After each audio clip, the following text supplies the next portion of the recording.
Perempuan walaupun dia ustazah, nyai, santri, itu galau masalah rezeki lebih besar daripada laki-laki. Maka perempuan yang idealisnya tinggi, mau ngaji, mau nanti punya suami santri, walaupun cuma dengan tempe aku rela bersamamu, itu berubah kalau sudah punya anak. Mas, aku lapar, kata si mas, dengarkan suaraku yang indah dan merdu. Gak kenyang, gak bisa kenyang, ya. Mas, aku butuh fulus, dengerin surah Al-Waqiah 7 kali. Kalau keyakinannya kuat, itu rezekinya ketarik. Saya adalah saksinya di muka bumi bahwa orang yang menguatkan magnet Ar-Razzaq dalam dirinya, maka rezeki datang. Orang dekat sama yang Razzaq, rezeki datang.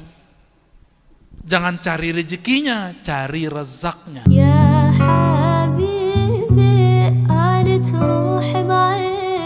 orang alim, soleh, itu peletnya abadi.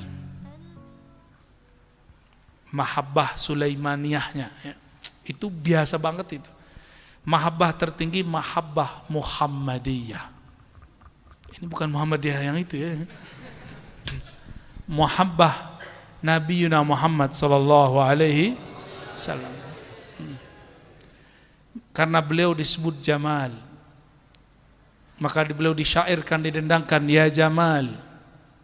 Dan beliau mengatakan Jamali nisfu, apa Jamalu Yusuf nisfu Jamali. Nabi Yusuf itu membuat mak-mak sosialita di Mesir itu nggak nyadar, udah gores-gores tangannya, bukan motong, nggak, udah luka-luka, nggak nyadar ngeliat muka Nabi Yusuf, ya, Nabi Ucup kata orang Betawi ya.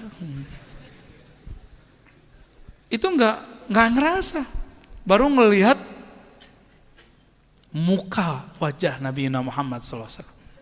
Kata beliau, aslinya hakikat jamalku itu lebih tinggi daripada Jamal Yusuf. Jamal Yusuf cuma separuh jamalku. Ternyata Jamalullah, Allah bagi seperempat untuk Nabi, separuh untuk Nabi, setengah. Seperempat untuk Nabi Yusuf, seperempatnya dari awal penciptaan alam sampai surga nanti.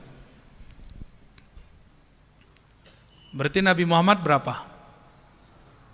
Jadi surga sebenarnya siapa? Haqiqatul jannah Sayyiduna Nabi sallallahu alaihi. Jadi kalau salawat jangan karena pengen beli sesuatu, tapi karena pengen bersama baginda Nabi Muhammad sallallahu alaihi wasallam. Semua maksud kalian dikasih. Tapi kalau niatnya karena pengen ini, pengen itu, ya selesai itu udah hilang. Nanti ketemu Rasulullah di alam akhirat. Kalau ketemu, bilang ya Rasulullah isfa'li al-madad ya sayyidi adrikni ya Rasulullah, kata Nabi. Kan kamu sudah dapat yang kamu minta dulu di dunia. Kamu kan salawat bukan untukku, kamu salawat untuk dirimu. Nah ini da'i-da'i ilallah ini harus diajar bersolawat lillah, bukan bersolawat li ghairillah.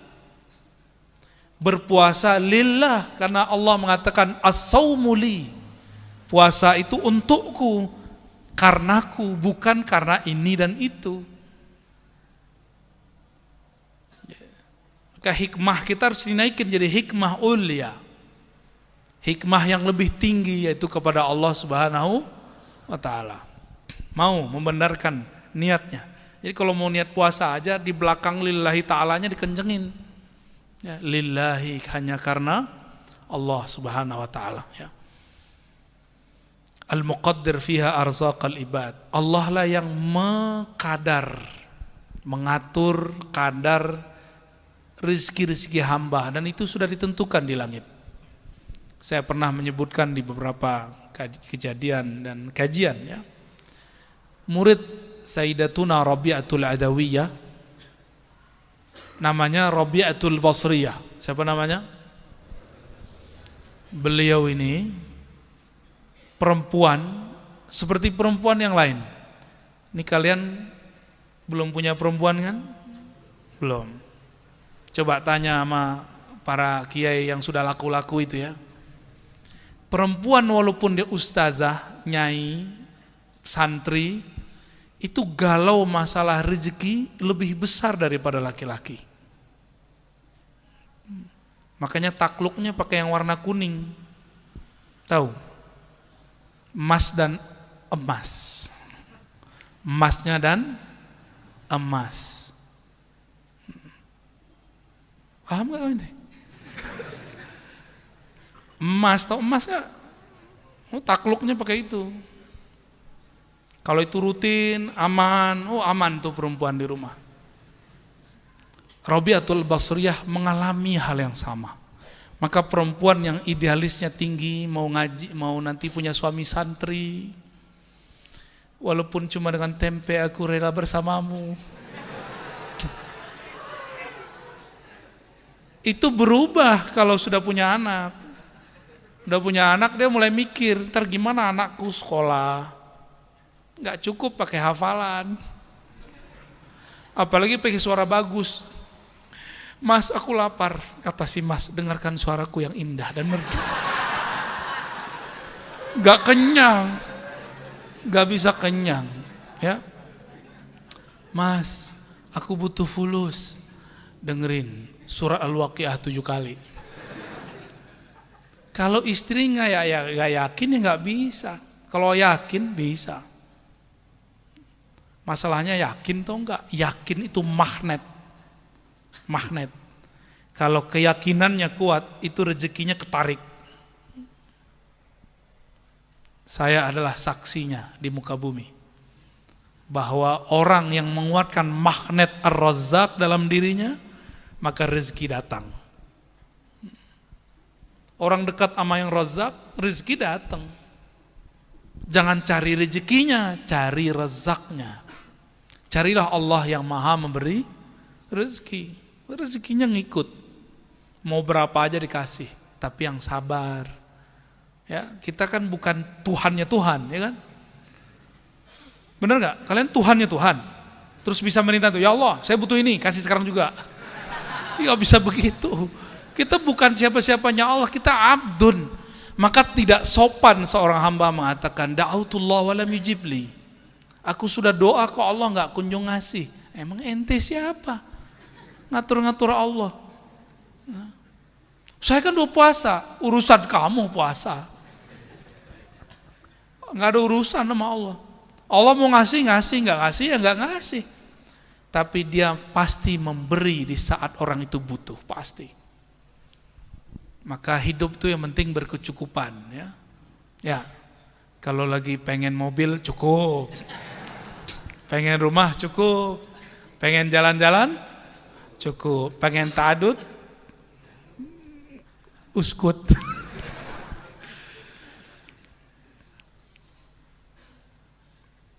Alladzi sarrafa a'yuna dzawil qulubi wal albab. Dialah yang mengatur, mengarahkan mata, pandangan orang-orang yang mempunyai kolbu dan lub. Apa beda kolbu dan lub? Ulul albab. Ada di Quran? Inna fi dzalika la ayatil li ulil albab. Apa bedanya kulub dan albab? Albab jamak dari lub. Lub itu inti daripada kolbu. Tapi antara kolbu dan lub ada fuad.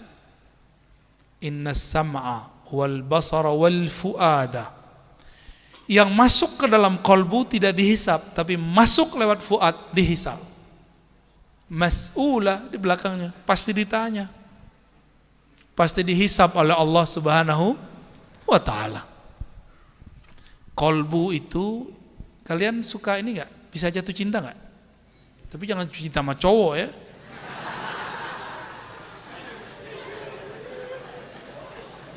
Jatuh cintanya sama awewe lah ya. Sama apa? Wedok. Hah? Wedok apa wedus? Jangan kebalik-balik ya. Makanya gak usah deh. Gawat ya, kalau dibahas gawat ya. Kolbu ini bisa cinta, bisa benci, bisa mengenang, itu di kolbu. Dan kolbu itu arahnya satu, dia nggak bisa banyak. Kalau akal bisa banyak. Maka orang kalau sholat pakai akal, pasti sholatnya itu rame di otaknya. Habis ini apalagi datang, mau santri, mau kiai sama. Tuh kan.